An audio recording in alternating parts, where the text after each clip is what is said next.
Hey yo, what's up guys? It's me, Penguin Ninja, back with another video. And yeah, this is an interesting video, which by the way, in case you can't tell, I'm the Penguin Ninja on the right. Hello, it's me. I'm the one on the right, not the one on the left. Do not get confused. I know we're both dashingly handsome, but it's me, the one on the right. I know we look very similar like we're twins, but I swear it, we're not.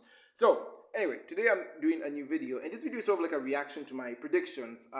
So a little bit of a history lesson for those who don't know. A couple years ago, I made a video talking about Jedi Fallen Order and how I was basically giving predictions as to what the next game would hold.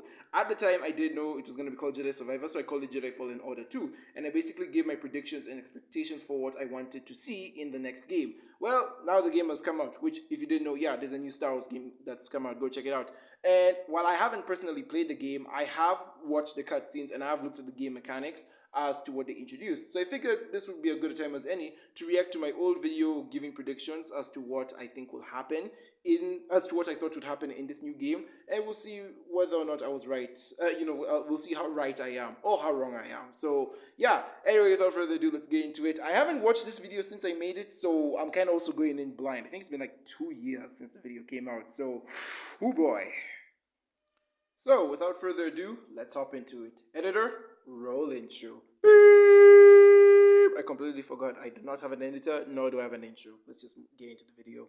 So, one of the first things I think should be in the sequel is that the skill tree should be an actual part of the plot. So, for those who don't know, in the original Fallen Order game, we have this thing called a skill tree. This is where as you progress on in the game, you get these skills, and these skills are sort of like your in-game currency, where you can buy skill points and such. Well, not skill points, where you can buy skills and such. So your skill points buy skills, and these skills can be, double jump, or double-bladed lightsaber, or you can throw your lightsaber in a circle. These unlock new moves for you, essentially.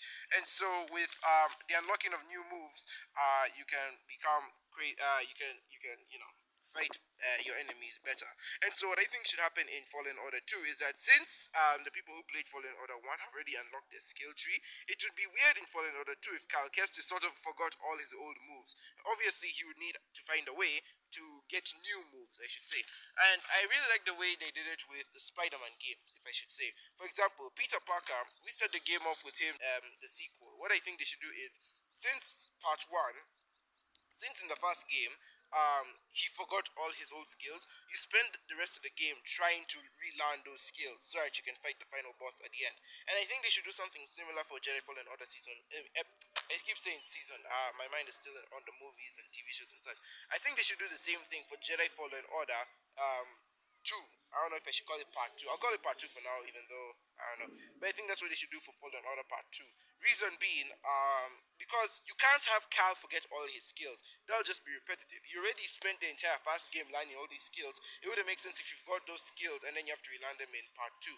So, in my opinion, what you should do for part 2 is, instead of having him forget his skills, introduce new skills and have him purposefully go out to learn these skills. Have it be his mission to go out and learn these skills. And you're like, okay, fair enough. But how do you do this from a story perspective? Alright, before I talk about the story perspective, I will say I kind of got this spot on. I think this part of the theory, I got it like basically 100% right. Because from what I've seen in the game mechanics, you don't need to relearn your skills from the first Fallen Order game. Now you can actually learn new skills in Jedi Survivor and basically become better at the game because of them. But from what I've seen, all of your skills in the first game do carry over to the second game, and you basically use them in the tutorial level, like dual wielding. That's something in the tutorial level. And grapple hooking is something that's in the new game. Grapple hooking was never there in the original Fallen Order game. So you gain a grapple hook is something that's very much as a Jedi Survivor only thing, and you learn how to hook with it and whatnot. But even double jump, features like double jump, that's something you'd also gain the tutorial level because you already learned it in Fallen Order. Like, from what I've seen from Survivor really did introduce new features that you had to learn in Survivor that they weren't available in Fallen Order, such as the grapple hook feature. There was also a couple other features, like dark side feature. I'm pretty pretty sure, but in a bunch of other stuff. But with your Fallen Order features, you still have them. You still have dual wielding. You can still use a double-bladed lightsaber, throw it around in a circle. You even still have like the gripper claws, the things that allow you to climb to walls. True, you can use them better in Fallen Order from what I've seen, because in Survivor they just allow you to hold onto walls. You can't really climb walls, but still. So basically, I did get this spot on. They did not reset Cal's moves. All of the moves you learn from Fallen Order are in the tutorial level, and you can use them throughout the rest of the game. But the game allows you to learn new moves that you add to your skill set as you go on. That was really smart and really creative with the way they did it. I hope they keep this energy up for the games going forward. Again, I'll probably let you know how well they incorporated this when I actually play the game. But from what I've researched, it's pretty good. Also, that's the kind of reason why this video is late. I was kind of doing research on the game. I didn't want to release this video like immediately the game came out, when everyone hadn't been like when people hadn't been spoiled for it yet. But now some time has gone, people have played it or people know the story. I really don't care about spoilers now. So yeah. To land these skills, have it be his mission to go out and land these skills. Then you're like, okay, fair enough, but how do you do this from a story perspective? Well, think about it. At the end of Fallen Order Part 1, Carl loses the battle against Vader, and Vader, you don't even get a chance to fight Vader. In the final level, the game doesn't even give you a chance to fight Vader. Really, the only thing it allows you to do is run away from him and dodge his attacks. That's how dangerous Vader is. So what I think is, Carl will be so embarrassed from his loss to Vader that he feels, I cannot lose to this guy. I need to level up. I need to become as powerful as him, if not more powerful, so that I can fight Darth Vader and end up saving the day. And let the Jedi and the rebellion continue.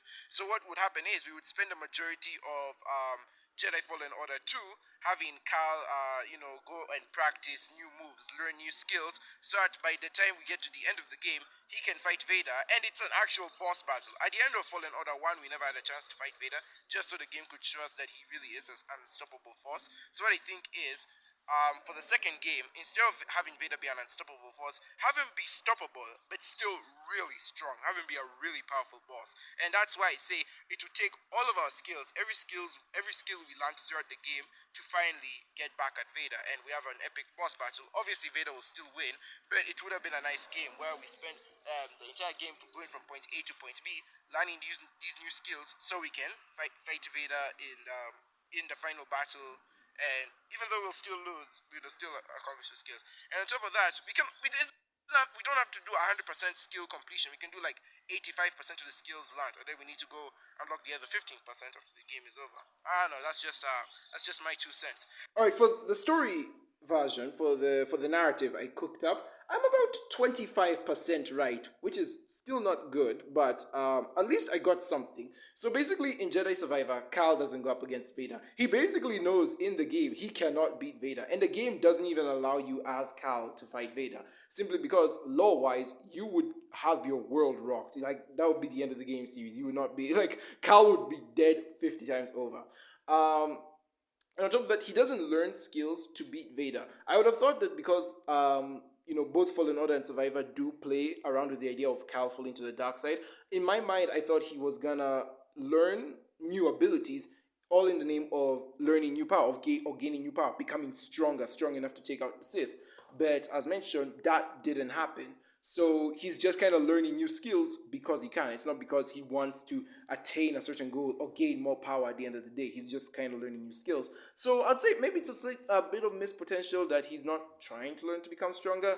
But even then, like in Survivor, he is pretty strong even at the tutorial level. Like we see how much he has grown since Fallen Order.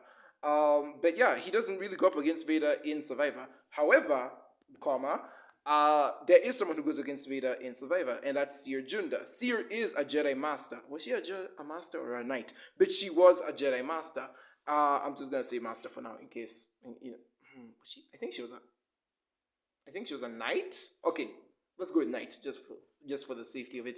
But Seer was a Knight in Fallen Order, meaning that not only was she more experienced than Cal, but she had a higher power level than Cal. She's more, she's stronger in the Force than Cal is. Not to mention, even in Fallen Order, Vader did comment on how being strong with the dark side. And this does come back to play again in Jedi Survivor, where you do get to play as Seer in a level where you get to fight against Vader. Yes, you do get to fight against Vader in an actual boss battle. You don't just run away from him or dodge his attacks. You actually get to go toe-to-toe with him, lightsaber style. And Seer in Jedi Survivor does go against Vader. She obviously ends up losing the level. This was obvious. Vader does end up killing her, but it does kind of prove my point. A powerful Jedi did go up against Vader. It just wasn't Cal like I thought it would be. Though, to be fair, the Jedi Fallen Order game is a single player series. You don't play as any other character but Cal. So you can't really blame me for not expecting like a Sia or like any other character to be a playable character. But hey, you do get to play as Sia in Jedi Survivor. So that's pretty cool. So yeah, you get to play as Sia in Jedi Survivor. You do go against Vader. You do lose to Vader. And you are a powerful Jedi in that regard because you do stand a pretty good chance against him. It's just that the only difference is the skill tree doesn't become part of the narrative because as Sia, you don't really spend most of the game trying to learn skills. She's already just powerful from the get-go. So yeah, I think 25% right, I'm pretty good there. The story I was cooking up is wrong, but the ideas I had and the concepts I had for like what would be incorporated are still very much there, and they do get confirmed in one shape or another. That's just my 2 cents. Another thing I think we should talk about is obviously having Kyle learn all these skills wouldn't be enough for a game. So I was like, okay, so what if we continue the story with a sort of B plot? The B plot is Kyle goes on a revenge quest. As we know, Jedi don't really revenge. The Jedi are like these holy people of the galaxy, so they're not supposed to revenge and such. Well, what if we have an encounter where Kyle meets the clone who killed Jaro Tapal? For those who don't know, Jaro Tapal was Kyle's... Okay, I'm gonna cut this theory off right here because there is no point in listening to the rest of it. Simply put, I completely forgot that the clones who killed Jaro Tapal died on the same day they killed Jaro Tapal. I completely forgot in the level where you go through Order 66, Jaro Tapal rigged the Venator that he and Cal were on to explode so that all the clones on it would die and they would then chase him and Cal once they escape. However, of course, Jaro Tapal did die on that mission and Cal was the only one to escape. However, I completely forgot that as he was escaping, the Venator blew up behind him. No clone survived that. Meaning, all the clones that killed Jaro Tapal already died in that explosion. There is no point for a revenge story because there is no one to have revenge on. So, I mean, it was a good idea. It's just that I completely forgot that. So, like, it's pointless. However, one piece of my idea did still exist on, and that was Cal's struggle with the dark side. However, I wouldn't give myself credit for this simply due to the fact that that's kind of the entire point of the Jedi series, the Jedi game series, is that Cal struggles with the dark side. In the first game, we meet Tarron Malakos, who is a dark Jedi. He's a Jedi who fell to the dark side, but he did not become a Sith. And then, of course, the first game also toys with the idea of Cal becoming an Inquisitor if he allowed himself to be tempted by whatever they tell him, like the Jedi Order is dead, join with us and you'll be with a family once again, that kind of nonsense. So the first game definitely toyed around with the dark side, and the second game goes full on with that because Cal does end up fighting two Dark Jedi in the second game. What's his name? Oh gosh, it's a Jedi from the High Republic. I've forgotten his name. But it's a Jedi from the High Republic and Bode Akuna at the end of the game. So both of them are Dark Jedi. They're not Sith. And, again, they do toy with Cal falling to the dark side. Cal sees a lot of himself in the High Republic Jedi with how he has, like, this goal in mind and he wouldn't stop fighting for that goal. However, the more he fights, the more he puts himself at risk at falling. And with Bode wants to protect those he loves, much like Cal. And, at the end of the game, the only way for Cal to beat Bode is for him to tap into his dark side power, which will obviously get expounded on in the third game. Will Cal finally fall, or will he overcome it in the end? I mean, he's the main character of this game series. It would be weird if he fell to a dark side and just kind of died. How are they going to wrap up Cal's story, by the way? I'm very interested to know. But basically, yeah, Cal falling to a dark side or having issues with it, that's not something I can give myself credit for. It's the entire point of the game series. And I was also thinking, since we're dealing with Cal and all his emotions and him powering up, this could also lead into the third game. I know, I'm already talking of a trilogy, yet the second game has only been announced. It's like amazing how I thought of this, because like the second game was only... Okay, to be fair, the second game did end in a way that we could get a third game, and I'm very much excited for a Jedi 3, whatever the third game will be called. I really do hope they make a third one.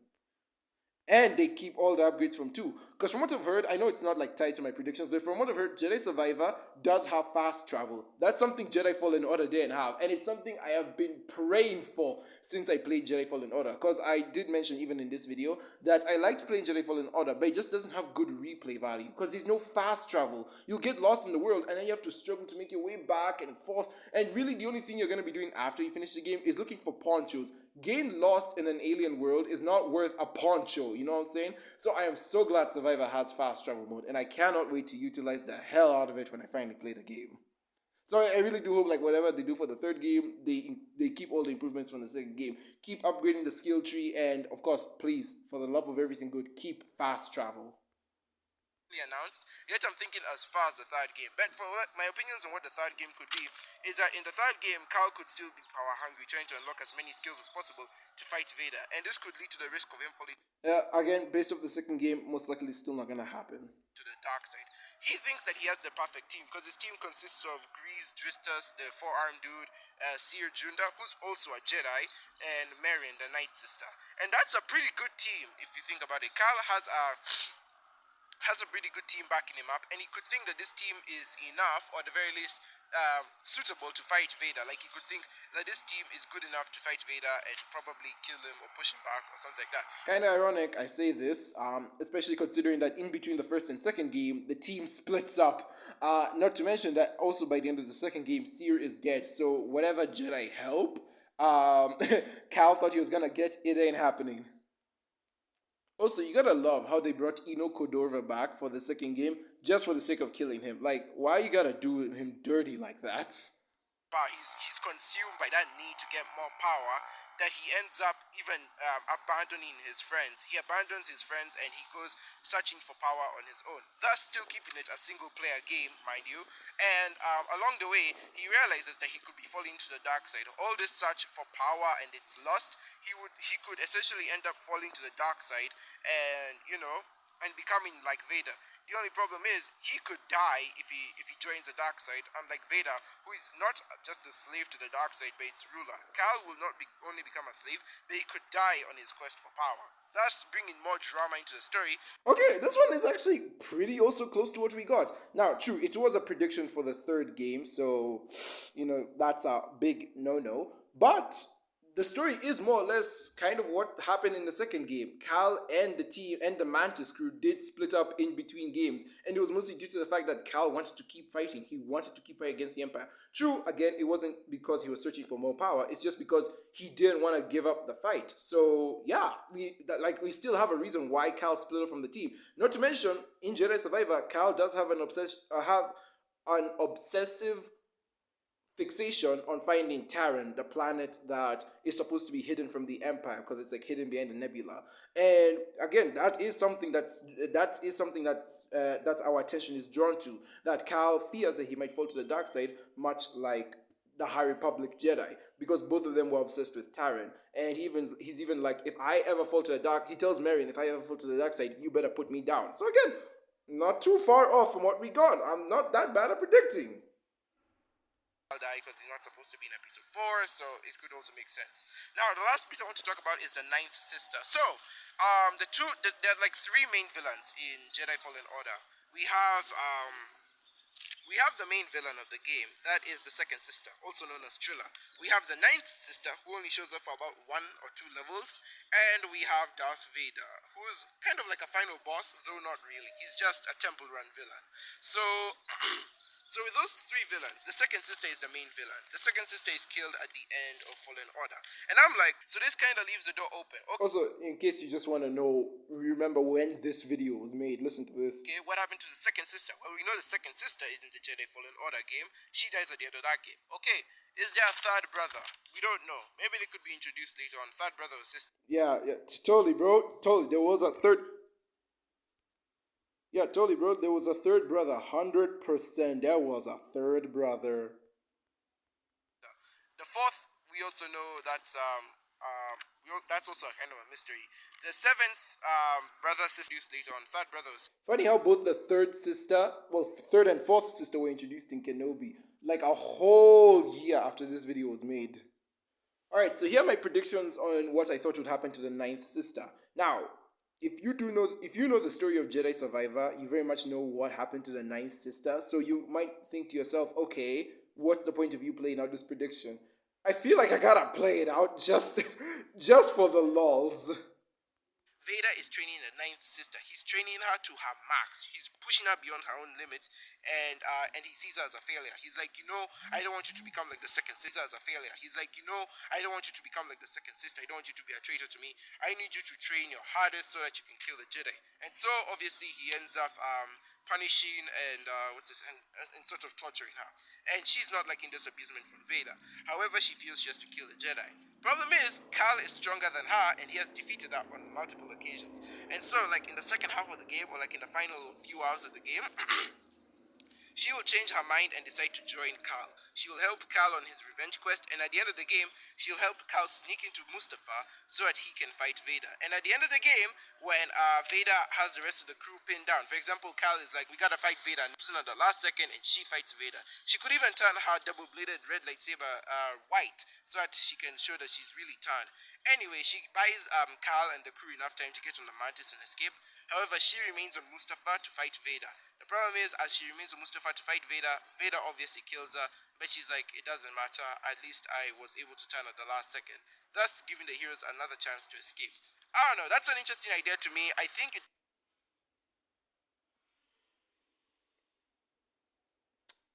Who's gonna tell him? Who's gonna tell him? Yeah, it was a good idea, but it did not go the way I thought it was gonna go at all. Ninth sister died in the tutorial level of Jedi Survivor. She was the boss for the first level, and then gets her head cut off. Cal gave her the two-piece, no biscuit, no head sauce. So there is no redemption story for her. There is no white lightsabers for her. And there is no betraying Vader for her. I really thought we were gonna get a redemption of the ninth sister. I don't know why. I really thought we were gonna turn an Inquisitor good. But I guess they're all just doomed to die. That's fine. I'm not mad that the game did this. As mentioned, you should never get mad when a studio or whenever the creators of something go against your predictions, because like you getting mad is just the whiniest thing you can do. But like, damn, I was so far off. But hey, again, not bad. And yeah, those are basically all of my predictions as to what would happen in Jedi Survivor. And I gotta say, I didn't do bad at all. I really do think I got a lot of this stuff right. Cal falling to a dark side was a given, yeah. But I did get the skill tree right. I did get a Jedi fighting Vader in an actual boss battle, right? And while I completely got the ninth sister and the clone revenge story wrong, I did at least predict properly that they were gonna have Cal toying a lot more with the dark side, which is what he did in this game. And I even predicted that he would split off from his team. It's a bit weird that they did it in between games, but you know what? They executed it well enough. So yeah, I'm not mad. I'm glad I got at least 50% of my predictions right. And yeah, I'm very excited for what the third Jedi game will hold. Maybe I will do a prediction video for the third Jedi game, but I can only do that once I actually play the game. So see that video in a couple months to a year from now, because the game is expensive. I'm waiting till Black Friday or it's on sale or something. I'm spending $60 to $70 of my good money on it. Anyways, yeah, that's the video. Hope you enjoyed it. Let me know if I missed anything from the game, because I said I haven't played it, so maybe there's a detail or two I missed. And tell me if I was wrong or right, and I'll see you later.